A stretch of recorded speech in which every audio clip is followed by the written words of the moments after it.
안녕하세요. 저는 이제 40대에 접어들게 된 여성입니다. 여러분들은 살면서 어떻게 이런 반전이 있을 수 있나 싶은 일을 겪어보신 적이 있으실까요? 인생이라는 게 한 치 앞도 모를 일이라서 반전의 반전의 연속이라고 한다지만 저에게 일어나게 된 일은 제 인생을 180도 바꾸어 버린다의 반전이었습니다. 저도 몰랐던 사실을 어떻게 다들 알게 되었나 싶고 엮이고 엮이려면 이런 식으로 꼬일 수도 있구나 하는 것을 알게 되었습니다.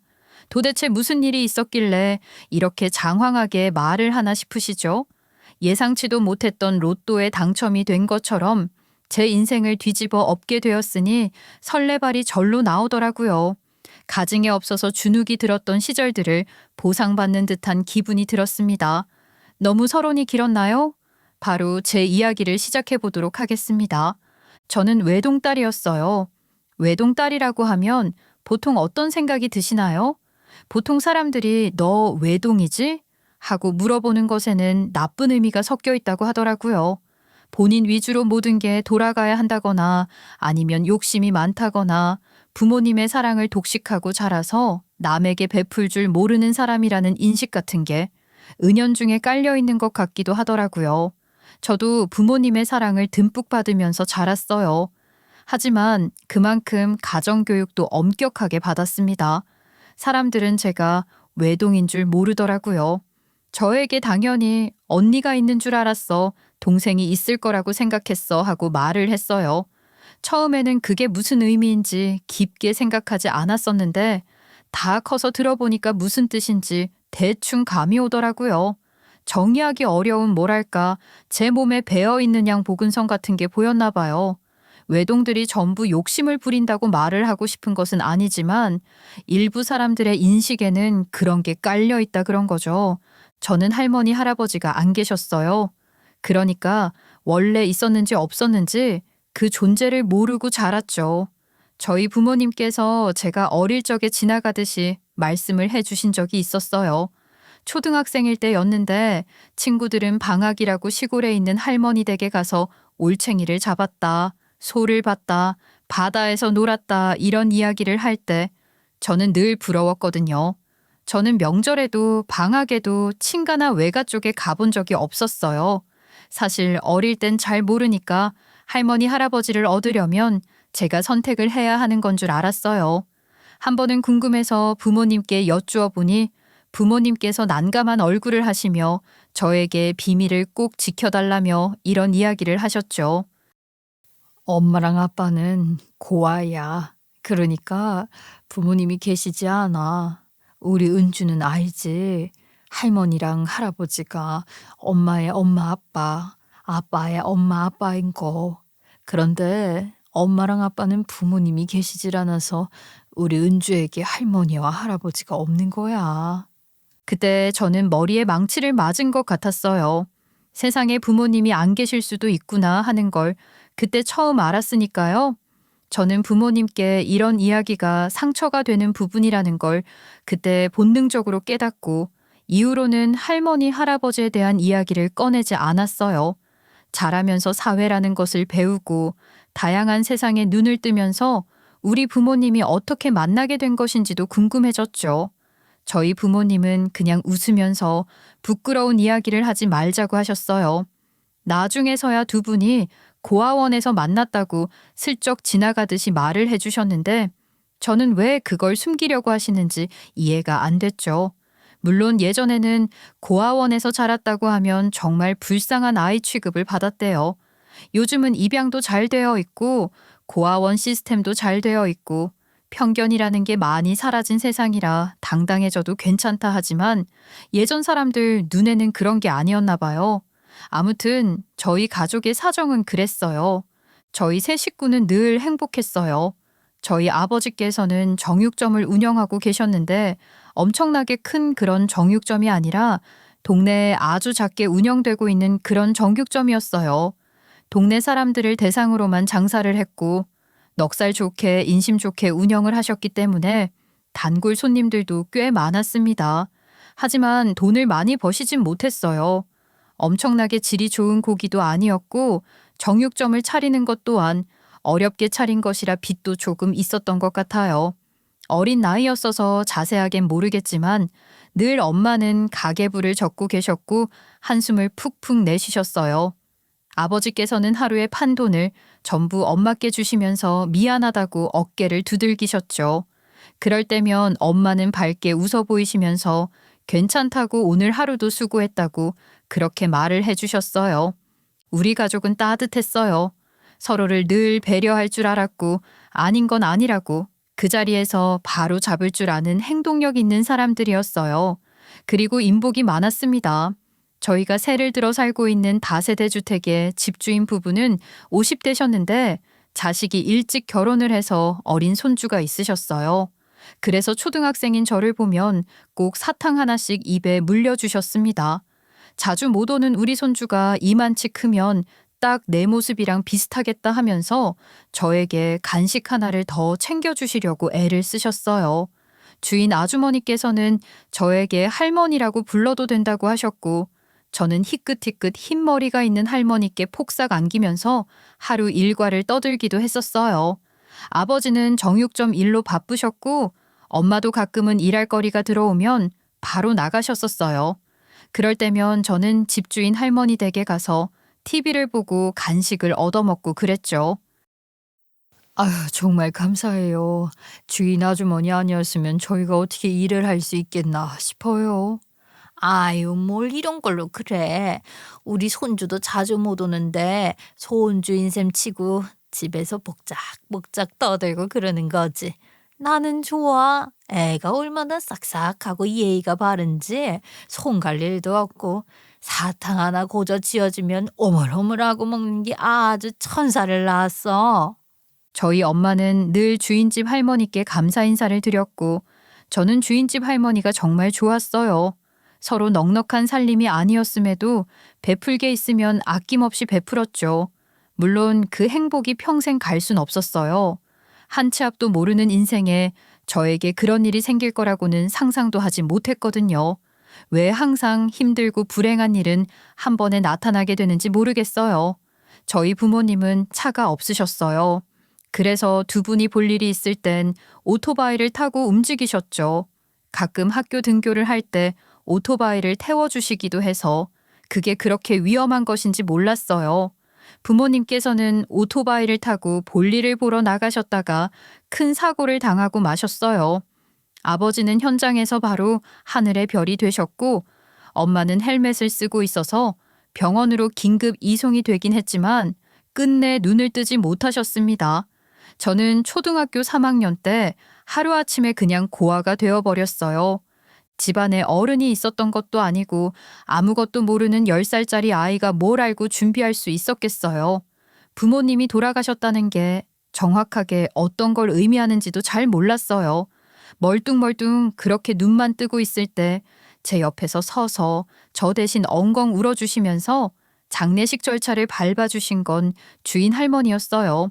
3일이라는 시간이 어떻게 흘러갔는지도 모르게 저에게 까만색 상복을 입혀주시고 머리를 질끈 묶어 흰색 리본을 달아주셨고요. 주인 할머니의 아들이 와서 장례식장을 같이 지켜주셨어요. 제가 칭얼거리면 등을 토닥거리며 재워주셨고 어린아이가 장례식 밥 먹으면 탈 난다고 며느리를 시켜서 도시락을 싸다 달라고 부탁을 하셨죠.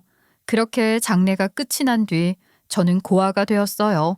학교를 혼자 준비해서 가는 것도 하루 이틀이었어요. 혼자서 씻을 줄은 알았지만 깨끗하게 닦는 법을 잘 몰랐어요. 빨래를 하는 법은 당연히 몰랐고요. 매일 같은 옷, 같은 양말을 신고 학교에 갔어요.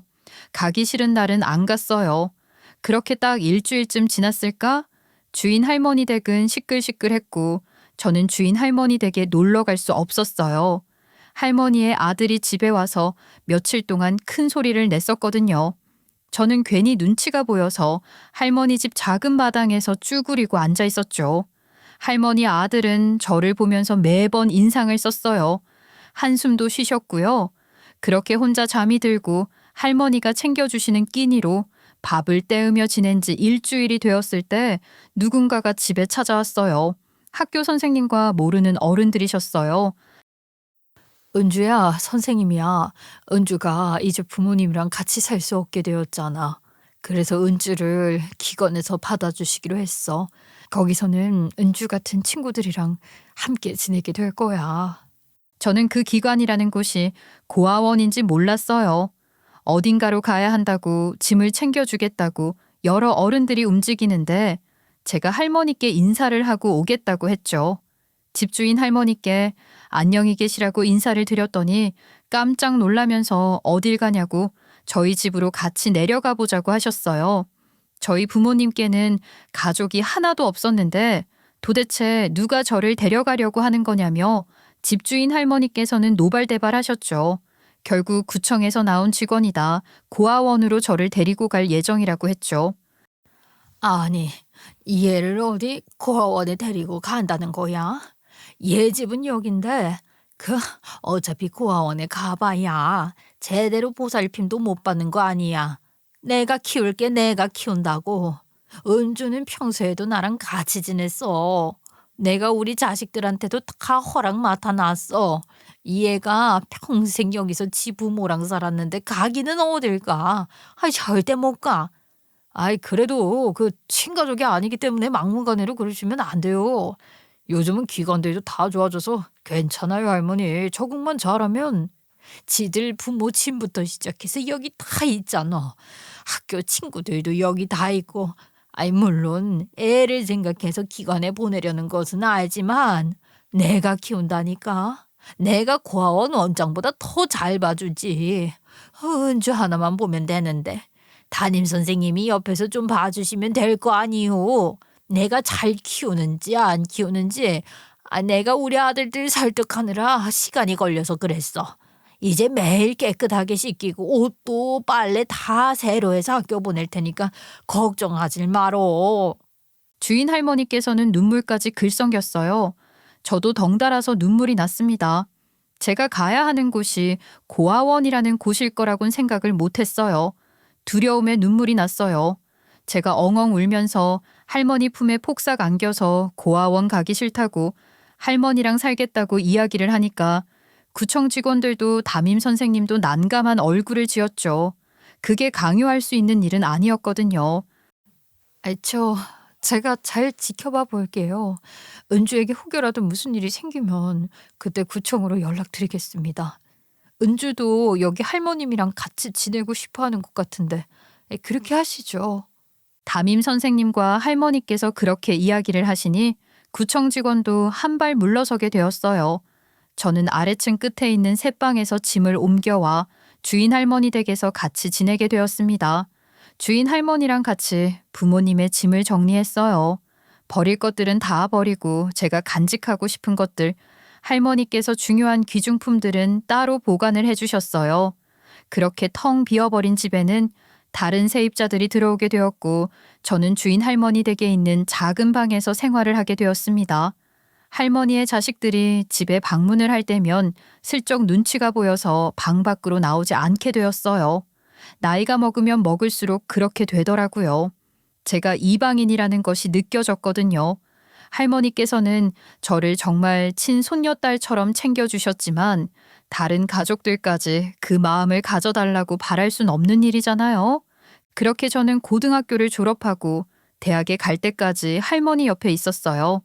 제가 20살이 되었을 때 할머니는 60대 중반이 되셨어요.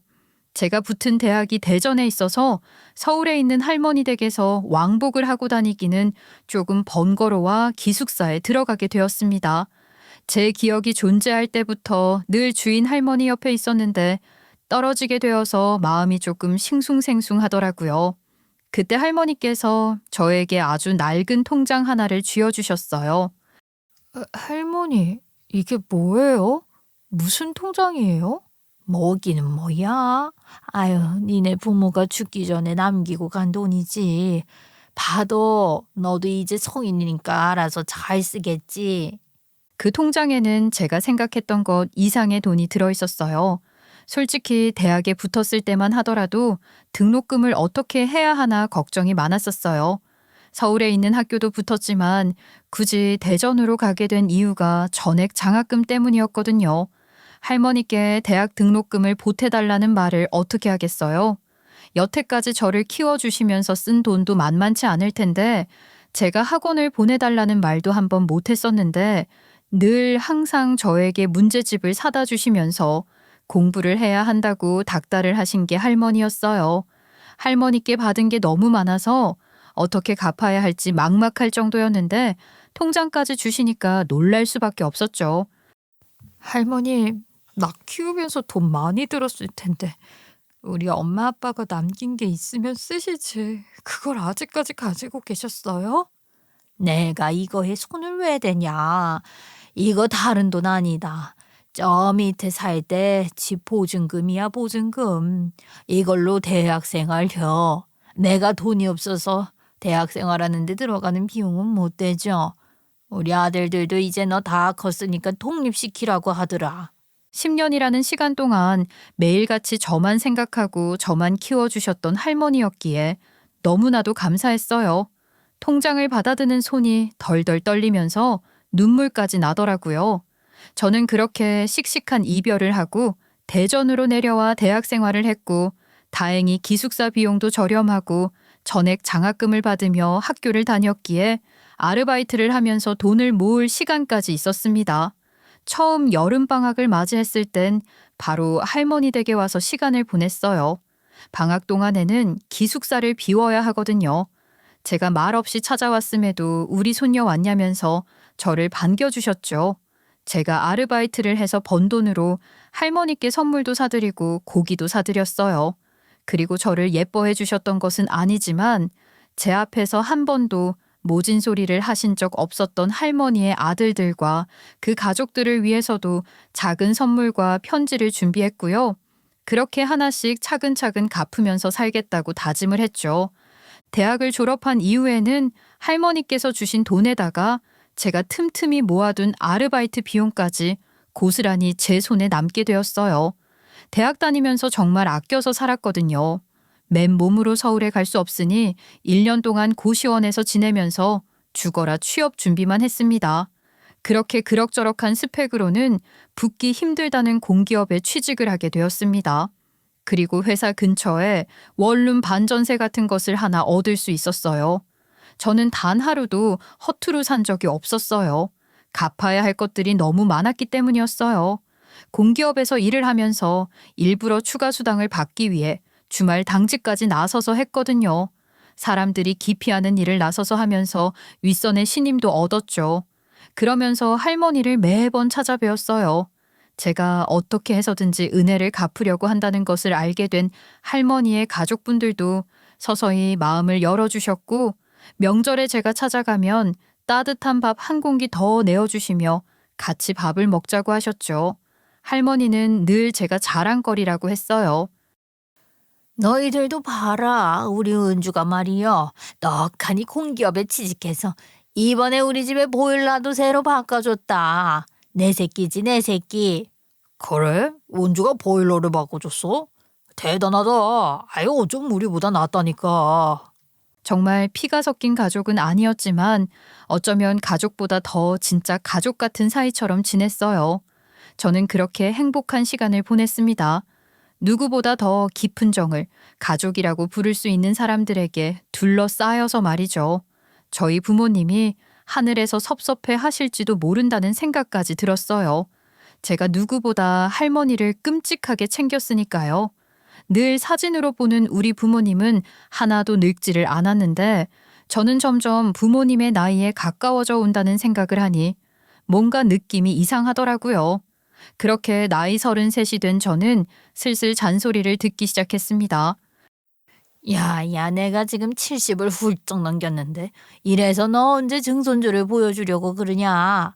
아, 또 저 결혼하라고 잔소리 하시는 거예요? 요즘은 다들 결혼 늦게 한다니까요. 그리고 할머니 남자가 있어야죠. 아직 남자친구도 없는데 무슨 결혼을 해요?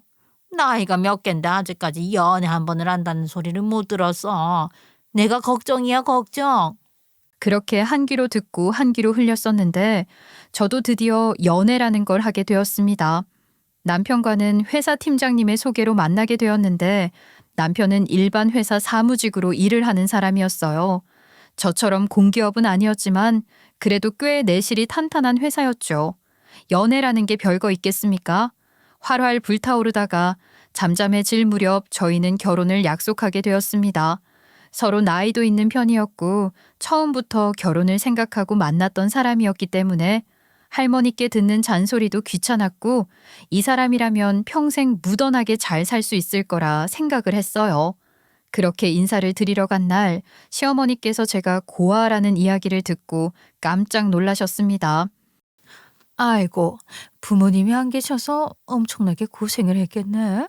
그럼 뭐 고아원에서 자란 거야? 아이고, 얼마나 사랑이 고팠을꼬. 마음이 아프다.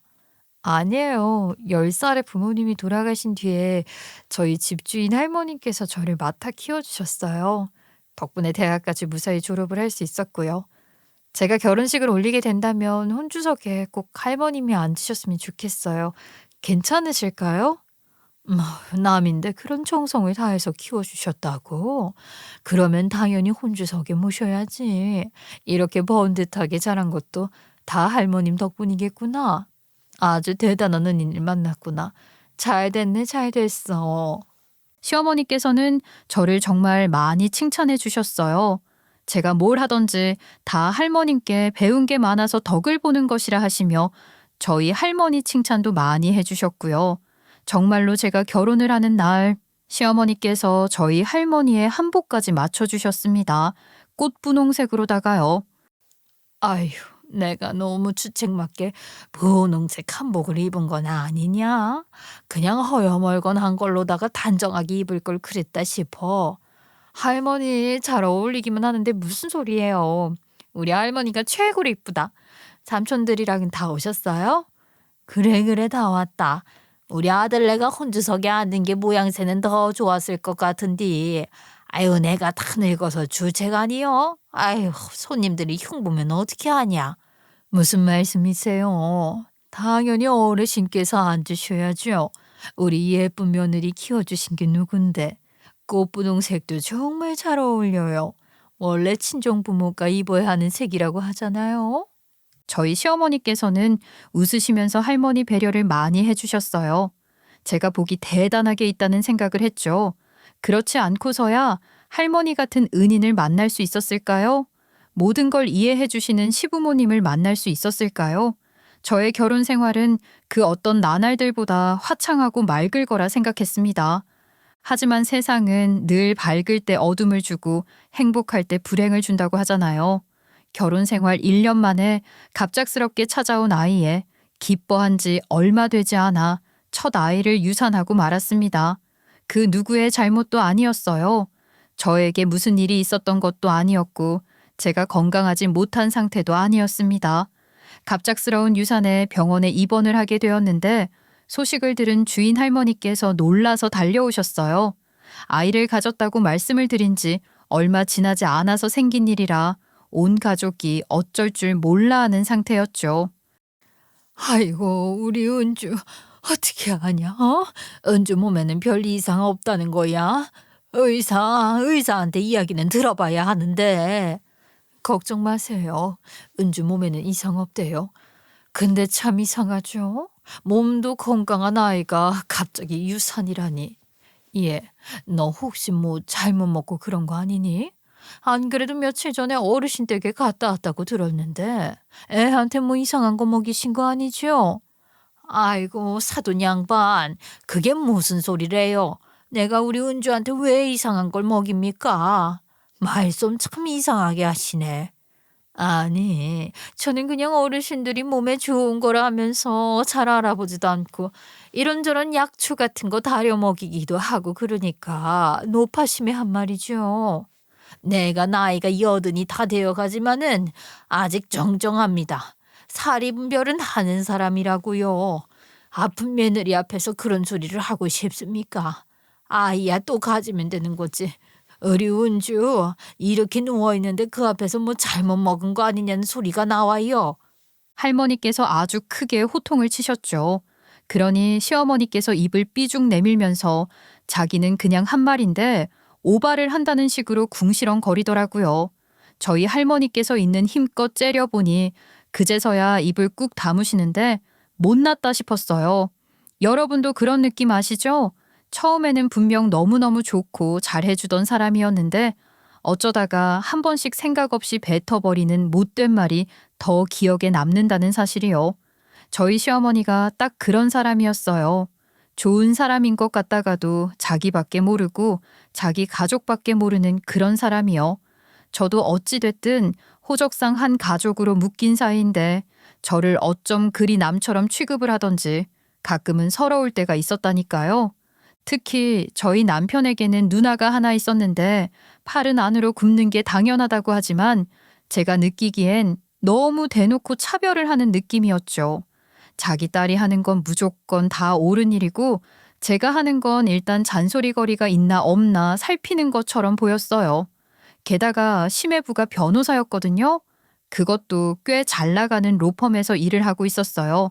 그러니까 우리 딸 최고다. 우리 딸 능력 있다 하면서 칭찬을 아끼지 않는데 제가 봤을 땐 그 능력이 시누이 능력이 아니라 심해부의 능력이었거든요. 변호사가 시누이는 아니잖아요. 근데 그렇게 저랑 비교를 하시는 겁니다. 우리 박스방이 이번에도 엄청난 사건을 해결했다는 거 아니니? 그래서 나한테 명품 스카프를 딱 선물이라고 사다 줬다. 근데 너는 빈손으로 왔니? 떡하니 손주 소식이라도 가져오든가. 어쩜 첫째 아이 유산하고 1년이 더 지났는데도 소식이 하나 없어? 이러다가 나이만 먹고 애는 못 가지는 거 아니야? 시어머니께서는 하나뿐인 아들이 대를 이어야 하는데 제가 유산 이후에 아이 소식이 없다면서 빈정거리셨어요. 아이를 유산한 것은 저에게도 큰 상처였었는데 그걸 자꾸 대놓고 들쑤시니까 당연히 저도 사람인데 상처를 받지 않겠습니까? 1년 동안 툭하면 유산 이야기를 꺼내시고 손주는 언제 데리고 올 거냐고 하시는데 그런 이야기 듣기 싫어서 시댁에 가고 싶지 않았어요. 남편이 시댁에 가서 밥을 먹자고 할 때마다 제가 한숨을 절로 쉬니까 남편도 저한테 가끔은 짜증을 냈죠. 아니, 왜 우리 집에 가자고 할 때마다 그렇게 한숨을 쉬고 그래? 당신한테 가족이라고 부를 만한 사람이 우리 가족 말고 또 누가 있어? 그 뭐 할머님? 키워주신 정이야 있겠지만 그래봐야 10년이잖아. 그 집에서 같이 산 건 10년이라며. 앞으로 우리 가족을 더 오래 볼 텐데 언제까지 그렇게 가기 싫은 티를 낼 거야? 10년 살았다고 연이 10년만 이어지는 건 아니잖아. 나는 평생 우리 할머니다, 내 가족이다 생각하고 자랐어. 그리고 우리 할머니는 내일이라면 두 발 벗고 나서시는 분이야. 어떻게 어머님이랑 우리 할머니를 비교해? 당연히 다르지. 그래, 그래, 다르지. 우리 엄마는 시어머니고 할머님은 그냥 할머님이잖아. 당연히 우리 엄마한테 더 잘해야 하는 거 아니야? 당신이 그렇게 싫은 티를 낼 때마다 우리 부모님도 눈치를 보시는 거 몰라서 그래? 아이, 당신 너무 이기적인 것 같아. 남편까지 시어머니의 편을 들고 나서는데 제 입장에서는 황당했죠. 매번 우리 딸은 변호사 남편 만나서 잘 사는데 우리 아들은 든든한 처가 하나 없다 하시며 눈치를 주시고 제가 할머님 댁에 간다고 하면 꼭 거기를 그렇게 챙겨야겠냐면서 본인이나 더 챙기라는 식으로 말을 하시고 저희도 아이를 가지려고 꾸준히 노력 중에 있는데 손주는 언제 볼 수 있냐 이러다가 우리 집안 대가 끊기겠다면서 곡소리를 내시는데 누가 기분 좋게 갈 수 있겠어요. 저는 더 이상 아이 타령을 하는 것도 듣기 싫었어요. 제 나이 36살이 되었을 때 더 늦어지면 안 되겠다는 생각에 시험관을 준비하게 되었습니다. 자연 임신을 계속 시도했으나 잘 되지 않았고 더 이상은 참아줄 수 없다는 시댁의 태도에 울며 겨자 먹기로 시험관을 하기로 한 것이었죠. 제가 매일마다 과배란을 위한 주사를 맞고 배의 주사 자국 때문에 멍이 들어도 남편은 엄살을 피우지 말라고 했습니다. 그 말이 어쩜 그리 서럽던지요. 고작 그 주사 맞은 걸로 힘들어하고 아파하면서 출산은 어떻게 하려고 그래? 더한 고통이 이미 틀림없는데 당신은 아직 아이를 가질 준비가 안 된 거 아니야? 임신을 준비할 때부터 모성이라는 게 생긴다고 하던데 당신이 준비가 덜 되어서 아이도 안 들어서는 거 아니냐고. 뭐? 아니 어떻게 그렇게 말을 할 수가 있어? 첫 아이가 유산이 되었을 때 누구보다 힘들어했던 게 나라는 거 잘 알고 있으면서 당신 정말 해도 너무한다. 시댁 식구들도 그래. 내가 애를 낳는 기계도 아닌데 매번 그렇게 아이 가지고만. 우리 누나가 세남매 낳은 거 몰라서 그래? 우리 집 유전자에는 문제가 없는데 우리 둘 사이에 아이가 없으니까 당연히 당신한테 뭐라고 할 수밖에 없는 거지. 게다가 당신 친부모님도 고하셨다며.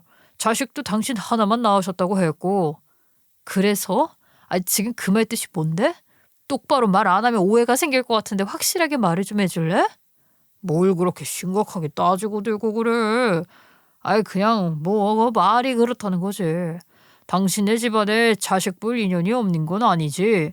아니, 우리 몸에 별 이상 없다는데도 아이가 안 생기니까. 남편은 애둘러서 말을 했지만 그 말 뜻이 무엇인지 정확하게 알게 되기까진 오랜 시간이 걸리지 않았습니다. 시험관을 준비한 지도 10개월 지났고 저는 솔직히 너무 힘들고 지쳐서 그만두고 싶다는 생각이 간절했었어요. 그런 와중에 명절이 찾아오게 되었고 또 저희 시댁 식구들 명절에는 가족들이 다 같이 모여야 하지 않겠냐고 꼬박꼬박 저를 부려먹으려고 제사를 지내지 않는 집임에도 불구하고 제사상 마냥 명절 상차림을 차리게 시키는 분들이셨어요. 저는 명절이 좋았지만 싫었습니다. 며느리들 다 똑같은 마음 아니겠어요? 시댁에서 보내는 시간은 지옥 같고 친정에 가는 시간은 행복하고 그런 거죠. 저는 시댁에 들렀다가 늘 할머니 댁에 갔었는데 시어머니께서는 그것조차 마음에 안 들어 하셨어요. 지난 명절에는 선 넘는 말도 하셨죠. 아니, 이번에도 그 어르신 댁에 간다고? 너도 참 징하다. 은혜 갚을 만큼 다 갚은 거 아니니? 그거 어릴 때 좀 보살펴줬다며 진짜 친정부모처럼 생각하는 거야 뭐야? 그 어르신도 나이 많이 드셔서 곧 너도 못 알아볼 텐데 그렇게 챙기는 이유가 뭐니? 뭐 재산이라도 좀 받으려고 그래? 어머님, 아니 어떻게 그렇게 말씀을 하실 수가 있으세요? 지금 저희 할머니가 치매라도 걸릴 거다 그런 이야기 하시는 거예요? 재산을 받아 챙기다니요. 저 그런 욕심 하나도 없거든요. 그러니까 내가 답답하다는 거 아니겠냐. 그런 욕심조차 없으면서 왜 굳이 명절에 거기를 찾아가겠다고. 네가 그런다고 그 집에서 너를 받아주기나 할 것 같으냐? 진짜 가족이라고 생각할 것 같냐고. 나중에 장례 치를 때 재산 얘기 나오면 넌 빠지라고 할 게 분명한데. 아유 저렇게 몰라 세상 물정을. 아유. 저는 정말 기가 막혔었습니다. 제가 돈을 바라고 할머니 옆에 붙어 있는 것도 아니고 제가 정말 어렵고 힘들었을 때, 제가 정말 어디 고아원에 갈 뻔했을 때 제 손을 잡아주셨던 할머니께 평생 잘하고 싶었던 마음이었던 건데 제 순수한 마음을 그렇게 곡해하고 음해할 줄은 꿈에도 몰랐어요. 거기다가 명절에 저만 친정에 가면 안 된다고 하는 시댁의 꼴도 짜증이 났고요. 정작 시누이는 꼬박꼬박 찾아왔거든요. 심해부가 변호사였잖아요. 그러니 시누이네 시댁은 또 얼마나 대단한 치맛바람이 있었겠어요. 거기서 하루 꼬박 일하고 돌아왔다면서 시댁에 오면 디비져 누워서는 시어머니한테 이거 해달라 저거 해달라 하는데 시어머니는 또 쩔쩔 매면서 시누이가 해달라는 대로 다 해줬어요. 대부분이 저를 시켜먹기도 했죠. 눈치 살살 보다가 할머니 댁으로 도망을 가곤 했었는데 이제는 그것도 마음에 안 든다고 시누이가 있는 내내 수발을 들으라 시키시는 겁니다. 그래서 이번 명절에 눈치가 많이도 보였어요. 당연히 할머니는 제가 올 줄 알고 기다리고 계실 텐데 시누이가 도착하면 언제 도망을 쳐야 할지 눈치만 살살 보고 있었던 거죠. 저라고 명절 내내 집안일만 하고 싶었던 것은 아니었으니까요. 아무튼 이번 명절에 군소리 없이 시키는 일 열심히 하다가 시누이 오면 대충 인사하고 친정이나 다름없는 할머니 댁으로 가려고 했습니다. 아침부터 분주하게 시어머니께서 미리 준비를 해두신 재료들을 손질하고 시어머니가 만들으라 시켜놓은 음식들을 하나하나 준비했죠. 그것도 손이 엄청나게 많이 가는 음식들만 시키시는데 명절 한번 지내고 오면 손가락에 상처가 셀 수 없이 많았다니까요. 그래도 딱히 별 수 없으니까 했죠. 그렇게 하루 종일 상차림을 하고 신우이를 기다렸는데 신우이가 안 오더라고요. 무슨 일이 생겼나 싶어서 시어머니께 슬쩍 물어봤죠. 어머님, 이번에는 형님이 좀 늦으시네요. 벌써 저녁 시간 되었는데. 내일 온다더라. 이번엔 뭐 큰 제사가 있다나. 하루 자고 내일 온다고 했으니까 너도 자고 내일 우리 딸 보고 가. 솔직히 당황스러웠습니다. 명절 당일에 못 오면 못 온다고 말이라도 해주지. 내가 물어보고 나서야 이런 이야기를 해주는 것도 짜증이 났고 할머니 댁에 저녁상만 차려두고 가서 하루 자고 오려고 했는데 그 계획도 무산이 되어서 짜증이 났죠. 할머니께 연락을 드려서 오늘 못 갈 것 같으니 내일 일찍 가겠다고 말씀을 드렸어요. 그래도 집이 먼 편은 아니라서 남편에게 자고 내일 오자는 식으로 말을 하려고 눈치를 주었는데 이 인간이 신이 나서 술까지 퍼마셨더라고요. 제가 장롱면허라서 운전을 아예 못하거든요. 애초에 남편 놈은 시어머니와 이야기를 끝냈었던 건지 잘 생각으로 왔던 거예요. 한숨 푹 쉬면서 자리 지키다가 저도 잠이 들었죠. 다음 날 일찍부터 아침상을 차리라는 말에 분주하게 아침상을 차리고 연달아 만두도 빚고 점심에 만둣국을 해먹으려고 준비를 했는데 시누이가 도착을 했더라고요. 만두를 사골국에 넣고 끓이기만 하면 되니까 저는 잘 됐다 싶었어요. 점심을 할머니 댁에 가서 먹으면 되겠다 싶었거든요. 시누이가 시어머니랑 반갑게 인사를 하는 동안 저는 슬쩍 방에 들어가서 옷을 갈아입기 시작했습니다. 할머니 댁에 점심시간 맞춰서 가려면 분주하게 준비를 해야 늦지 않을 것 같았어요. 그렇게 옷을 갈아입고 있는데 똑똑 노크를 하는 소리가 들리더라고요. 어머님, 저 옷 갈아입고 있어요. 무슨 일 있으세요? 옷? 아니, 옷을 왜 갈아입냐? 너무 어디 가게? 장 봐야 할 것 있어? 점심에 그냥 만두 빚은 걸로 국 끓여 먹기로 했잖니. 네, 준비는 다 되어 있어서 그냥 끓여서 만두만 넣으시면 되고요. 저는 저희 친정 가봐야죠. 너 그게 무슨 소리니? 친정이라니. 예, 너한테 친정이 어딨다고. 어머니, 아직도 그 소리 하시는 거 안 지겨우세요? 저한테 할머니가 친정이고 가족이에요. 저희 할머니 어제부터 기다리셨단 말이에요. 옷을 다 갈아입어서 문고리를 잡고 열으려고 하는데 문고리가 안 돌아가는 겁니다. 이게 뭔가 싶어서 문고리를 잡고 흔들었는데 문 앞에서 시어머니가 몸으로 가로막고 있는 듯 했어요. 제가 친정에 가겠다고 하니까 방문을 걸어 잠그려고 했는데 밖에서는 잠기지가 않으니까 문을 몸으로 막으면서 제가 나오지 못하게 하고 있었던 겁니다. 너무 황당하죠? 네 년이 친정인지 뭔지 거기 가겠다고 하면 우리 딸은 뭐 굶길 거야? 이제 막 시댁에서 행사 다 치르고 와서 녹초가 된 애한테 밥 차려주고 수발을 들어야지. 네가 뭘 한 게 있다고 친정에 가겠다고 그래? 시댁 먼저 챙겨야지. 남이나 다름없는 그 어르신 집은 뭐가 좋다고 자꾸 찾아가고 그래. 제가 문을 열어달라고 난리를 치는데 꼼짝도 하지 않는 겁니다. 저희 시어머니 풍채가 좋으셨거든요. 제가 아무리 힘을 써도 문이 열리지가 않는데 좌절하게 되더라고요. 제가 힘을 쭉 빼자 문고리 흔들리는 게 멈추었다는 걸 느낀 시어머니께서 다시 한번 소리를 치셨죠. 이제 포기했냐? 네가 할 일은 그 친정이니 뭐니 하는 어르신네 갈 게 아니라 귀한 우리 딸, 귀한 우리 변호사 사위한테 식사나 차려주는 일이야 이거. 얼른 나와서 만둣국 끓여라. 어제 해둔 갈비찜도 데우고. 그리고 우리 딸 어제 일 열심히 해서 어깨가 좀 뭉친 것 같다는데 어깨 찜질팩 하는 거 있지? 그거 방에 있을 거니까 가지고 나와. 저는 정말 너무너무 화가 나서 방문을 확 열었습니다. 그런데 그 순간 시누이가 안절부절 못하면서 시어머니께 꽥소리를 지르는 게 아니겠어요? 엄마, 지금 뭐 하는 거야? 빨리 올케한테 사과해. 엄마 이러다가 나중에 밥도 못 얻어 먹는 수가 있어. 평생 굶기 싫으면 그 입 다물어.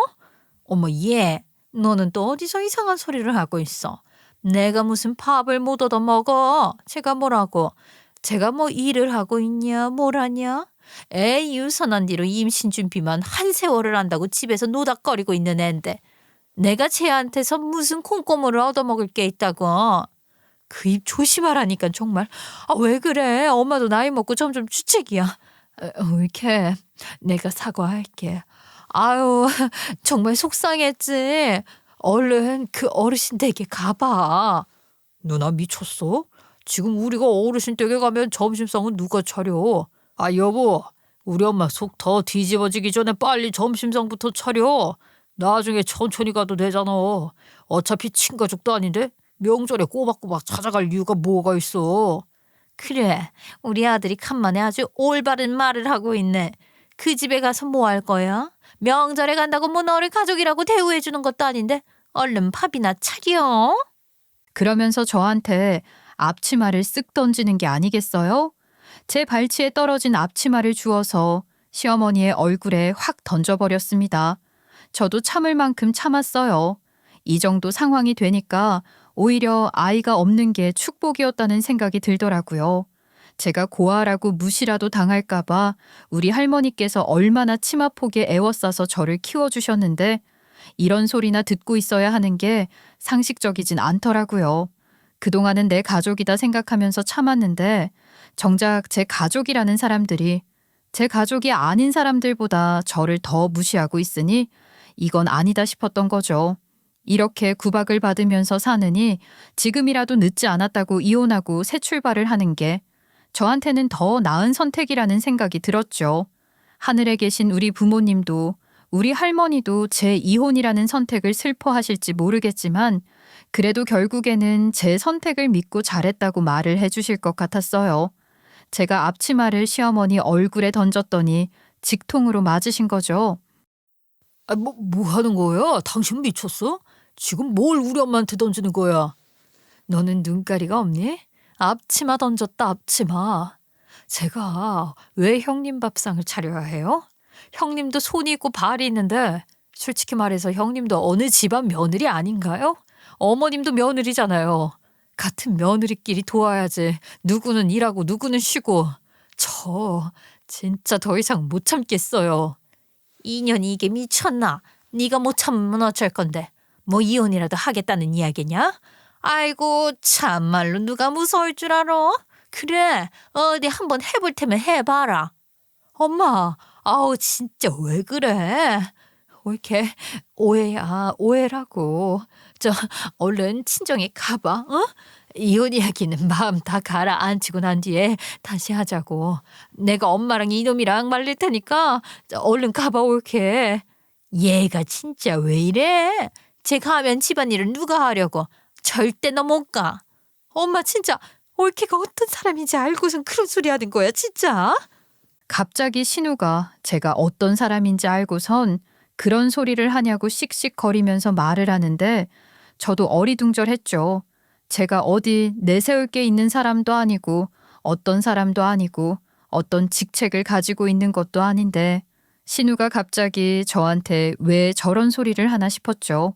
저조차도 의미를 모르는 말이었어요. 너 뭐 잘못 먹었니? 제가 어떤 사람이라고? 그냥 내 며느리지. 집에서 집안일이나 하고 아이 하나 제대로 못 가지는. 그만하라고. 왜 이렇게 내가 사과할게. 제발 화 풀어. 누나 진짜 왜 이러냐고. 뭔데? 뭘 알고 있는데 그래? 아이 정말 가만히나 있으면 중간이나 가지들. 올케가 지금 어떤 사람인 줄 알아? 어마어마한 땅과 현금을 물려받을 상속녀라고 상속녀. 저는 이게 무슨 소린가 싶었습니다. 저는 상속을 해줄 가족이 없었는걸요. 게다가 저희 부모님께 숨겨둔 재산 같은 게 있지도 않았습니다. 있었다면 저희 부모님께서 돌아가셨을 때 저에게 상속이 진행이 되었겠죠. 게다가 집 보증금 덜렁 있던 것도 할머니께서 제가 성인이 되었을 때 돌려주셨고 저는 정말 무슨 소린가 싶었어요. 저희 할머니가 그렇다고 해서 자식들 냅두고 저에게 뭘 상속하실 거란 생각도 안 했었고 더군다나 할머니에게 그만큼의 재산이 있지도 않았고요. 그런데 제가 무슨 상속녀라는 말이겠어요. 아이 뭔 소리야 누나. 당신이 무슨 상속을 받을 게 있어. 당신 혹시 그 어르신이 당신한테 숨겨둔 재산 같은 걸 다 주시겠다고 했어? 나도 무슨 소린지 모르겠거든. 할머니가 나한테 자식들 냅두고 뭘 상속하시겠어. 게다가 주신다고 해도 내가 염치가 있지 그걸 어떻게 받아. 예, 그것도 준다면 받아야지. 넌 또 무슨 소리야. 아니, 그거 참 속 시원하게 말을 해봐라. 무슨 상속녀라는 거야? 본인도 모르는 상속이 어디가 있어. 그러자 심해부 입에서 놀라운 말이 나오기 시작했습니다. 심해부가 꽤 잘 나가는 로펌에서 변호사로 일을 하고 있었다고 했잖아요. 이 이야기를 꺼내려면 아주 오랜 과거로 돌아가야 했습니다. 돌아가신 저희 부모님께서는 저에게 가족이 없는 고아라고 말을 하셨었지만 사실은 고아가 아니셨던 겁니다. 아버지께서는 고아원에서 자랑해 맞지만 저희 엄마는 부유한 집안 외동딸이었대요. 외가집에서 사업을 하셨었는데 일수를 놓는 사업을 하셨었나 봐요. 이자를 불려받는 그런 사업이요. 아무래도 일이 돈과 관련이 되어 있다 보니까 위험하기도 하고 해서 하나뿐인 딸을 금지옥엽으로 키웠는데 저희 엄마가 학교에서 가는 단체 봉사로 고아원에 갔다가 아버지와 눈이 맞게 된 것이었어요. 고등학생 때요. 그 뒤로 둘이 학창 시절에나 할 수 있는 풋풋한 연애를 했는데 그때 외가 쪽 그러니까 외할머니 외할아버지께서는 학창 시절에나 할 법한 일이다 하면서 그냥 봐주셨나 봐요. 어차피 성인이 되어서 큰 물에서 놀다 보면 자연스럽게 멀어질 것이라고 생각을 하셨겠죠. 근데 저희 부모님은 그렇게 가벼운 관계가 아니었던 겁니다. 저희 엄마가 대학을 졸업해서도 계속 만남을 이어가자 외할머니께서는 당장에 헤어지라고 강요를 하셨고 엄마는 죽어도 못 헤어진다고 식음을 전폐하면서 시위를 하셨대요. 하지만 외조 부모님도 강경하셨던 거죠. 서로 맞불 작전으로 싸움을 했는데 엄마가 저를 임신을 하신 겁니다. 너무 어린 나이에 말이죠. 저희 외할머니께서는 당장에 흘려보내야 한다고 엄마를 붙잡고 병원까지 찾아가셨대요. 정말 이렇게 버티다가는 아이까지 잃어버리겠다 싶었던 저희 부모님께서는 두 분이 몰래 집안에 있는 현금 뭉치만 들고 야반도주를 하신 겁니다. 대단하시죠? 그 뒤로는 몰래 숨어서 혼인신고를 하고 저를 낳고 어디 단칸방에서 그렇게 지내셨대요. 그 일로 외할아버지는 충격에 쓰러지셨고 외할머니는 집안이 풍비박산이 났다면서 둘을 절대로 용서하지 못한다고 호적에서도 파버리고 죽을 때까지 절대로 얼굴을 마주하지 않겠다고 으름장을 놓으셨대요. 저희 부모님은 정말 돈도 없이 저를 키우겠다고 고생하신 거죠. 그러다가 주인집 할머니를 만나게 되었고 사정을 딱하게 생각한 주인집 할머니께서는 쓸만한 집을 보증금 싸게 내어주신 겁니다. 그렇게 저희 가족과 인연이 닿게 된 것이었어요. 저희 부모님이 얼마나 대단하시냐면요. 법원에 개명 신청도 하시고 주민번호도 바꾸셨대요. 사채업이나 다름없는 일을 하셨던 외할머니께서 저희 부모님 찾는 일이 어디 어려운 일이었겠습니까? 언제 나타날지 모른다는 불안함에 주민번호도 바꾸고 열람도 안 되게 막아버리신 거죠. 그렇게 외할머니께서는 제 이름조차 모르고 평생을 사셨대요. 딱 한 번 저희 부모님께서 돌아가셨을 때 어떻게 외할머니와 연락이 닿았었나 봅니다. 하지만 그딴 자식들 잘 죽었다 하시면서 장례식장에도 나타나지 않으셨대요. 마지막 발이 나는 날 저를 키워주신 할머니께서 경찰에게서 받은 외할머니 연락처로 연락을 했더니만 죽어도 안 간다고 했대요. 그때부터 할머니께서는 저의 거처를 걱정하시면서 자식들을 설득하기 시작하신 겁니다. 저 아이 눈에 밟혀서 본인이 거두고 싶다고요. 자식들은 반대를 했지만 할머니의 고집을 꺾을 수 없었고 결국에는 허락을 하신 거죠. 그렇게 몇 년 동안 저를 키우다가 제가 고등학생 때 외할머니께서 찾아오신 적이 있었대요. 저희 할머니를요. 다 늙어서 힘이 빠지니 손녀라도 보고 싶다고 돈이라도 지원을 해주고 싶다고 했는데 할머니께서 거절을 하셨대요. 본인 욕심에 자식들 보내놓고도 얼굴 한번 안 비추다가 어딜 나타나냐고요. 그렇게 또 소식을 끊고 살다가 제가 독립을 하면서 저의 존재를 아예 찾을 수 없게 된 것이었죠. 제 이름 석자만 아셨으니까요. 그렇게 2년 전 외할머니께서는 90세를 넘긴 나이에도 정정하시다가 한 번에 푹 고꾸라지셨다고 합니다. 마지막으로 유언을 남기고 싶은데 그 수없이도 많은 재산을 사회에 기부를 하기엔 본인의 세월이 아깝고 줄 가족은 없고 하다가 제 생각이 나셨대요. 그래서 국내에 아주 유명한 로펌에다가 의뢰를 하게 된 것입니다. 나한테 방은주라는 소녀딸이 있어. 나이가 아마 40 가까이 되었을 거야.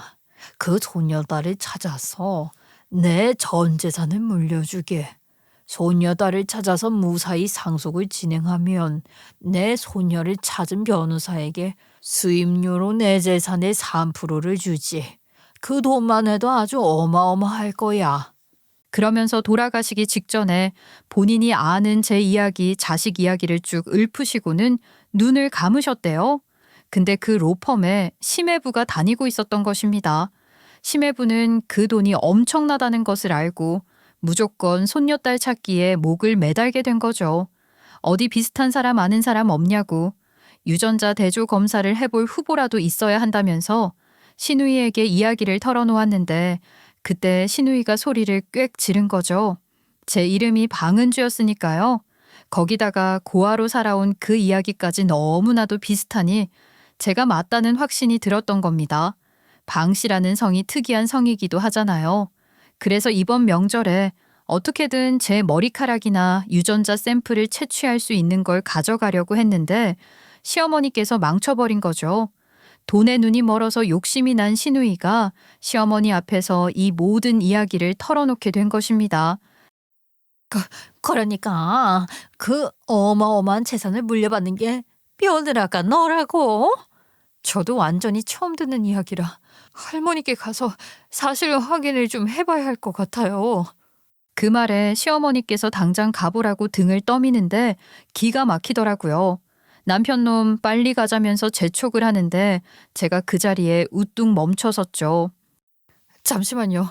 제가 상속을 받든 안 받든 이혼하겠다는 마음은 변함없습니다. 여태 식모보다 못한 취급을 해놓고선 이제 와서 재산이 굴러들어온다고 하니까 눈이 뒤집히세요? 저요. 그 돈 받는다고 해서 이 가족들에게 뿌릴 생각 전혀 없고요. 우리 엄마 아빠 마음에 상처를 준 외할머니 뜻대로 살지 않을 거라고요. 당신은 따라오지 마. 앞으로 이혼하면 남남인데 어딜 가족 이야기 하는 곳에 끼려고 그래. 아니, 자기야 이혼이라니 갑자기 왜 그래? 그리고 내가 남편인데 껴도 되잖아. 이혼하면 남남이잖아. 어차피 남이면 재산 상속 같은 거 신경 쓸 일도 없고 껴주지도 않을 거라고 했던 거 당신 아니야? 우리 할머니 이야기 할 때마다 한 소리잖아. 제가 고함을 지르며 시댁을 뛰쳐나가 바로 택시를 타고 할머니 댁으로 갔죠. 이렇게 눈치 안 보고 나올 수 있는 자리인데 왜 그렇게 시댁기에 눌려 있었는지 바보 같더라고요. 제 스스로요. 그렇게 할머니 댁에 가니 주름이 자글자글 온 몸을 덮은 할머니께서 저를 반갑게 맞아주시며 밥부터 먹자 하시더라고요. 코끝이 찡해졌어요. 할머니께 저희 외할머니 이야기를 하니 놀란 눈으로 보시다가 그제서야 모든 이야기를 털어놓으셨습니다. 심해부가 했던 이야기 그대로였어요. 집에 찾아와서 돈을 지원해주고 싶다 했으나 거절했었다고요. 그러면서 편안하게 살 수 있었을지도 모르는데 미안하다고 하시는데 저는 할머니를 꼭 안아드렸습니다. 할머니의 행동이 저희 부모님의 자존심을 지켜주신 것이나 다름없어요. 정말 감사해요. 이후 저는 로펌에 찾아갔어요. 제 발로요. 심해부는 본인이 찾은 것이라 이야기를 하고 싶었겠지만 제가 딱 잘라서 아니라고 했습니다.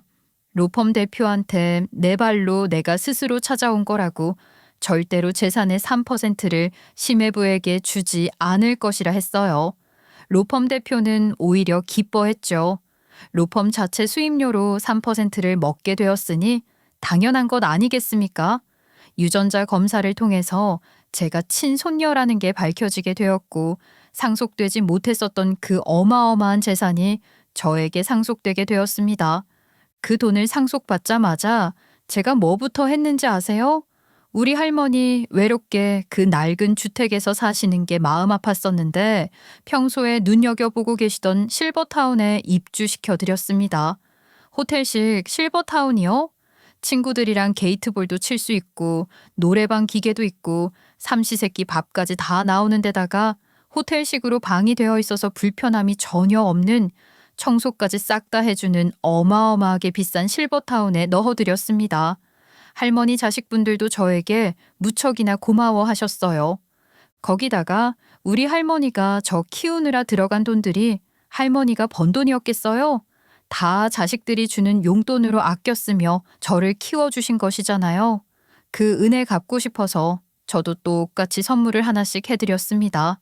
첫째 아드님네는 집 대출금 남아있던 거 갚아드렸고, 둘째 아드님네는 꿈이 노후에 카페를 여는 것이라고 했었는데 카페 하나 열어드렸어요. 그리고 남은 돈은 어떻게 했는지 궁금하시죠? 저 이혼 변호사 선임하느라 좀 썼고요. 남편이랑 깔끔하게 이혼을 한 뒤 저 혼자 살만한 30평형대 아파트 하나 구입했습니다. 그리고 제가 죽을 때까지 넉넉하게 사용할 만큼의 돈을 제외하고는 전부 기부를 해버렸어요. 일부는 소아암 환자를 위해, 일부는 부모 없는 고아들을 위해, 일부는 독거노인을 위해서요. 우리 외할머니가 제일 염려했던 게 그거라고 하더라고요. 손녀딸을 결국 못 찾아서, 혹은 손녀딸이 이미 이 세상 사람이 아니라서 재산이 사회에 환원되는 것이요. 제일 싫어하시는 일 끝까지 한번 당해보라는 느낌으로다가 탈탈 털어서 기부했습니다. 저 잘했죠. 그 돈을 기부했다는 말에 이전 시어머니부터 전 남편에 전 시누이까지 모조리 찾아와 본인들을 위해 기부할 마음은 없냐고 떼를 썼지만 저는 딱 잘라서 빈털털이 됐다고 말을 했죠. 아주 얼이 빠진 얼굴을 하는데 통쾌하더라니까요. 그렇게 가진 거 없다고 가족도 없는 고아라고 식모 취급을 하더니만 고소했습니다. 복수가 너무 약한 거 아니냐고 생각하실지 모르겠지만 그 돈 결국에는 이전 시댁에 단 한 푼도 굴러 들어가지 않았으니 고소하죠. 저는 충분히 복수를 했다고 생각합니다. 저는 이제 아주 홀가분합니다. 비록 가족이 없다고 생각하실지 모르겠지만 그런 짐덩어리들 가족으로 두고 싶지도 않습니다. 우리 할머니 많이 늙어서 언제까지 제 옆에 계실지 모르겠지만 우리 할머니께서 하늘의 별이 될 때까지, 우리 부모님을 만나서 저 잘 컸다고 말을 전해주실 때까지 옆에 있으려고요. 그게 가족이지 않겠어요? 우리 할머니 오래오래 건강하실 수 있게 여러분들도 같이 기도해 주시면 감사하겠습니다.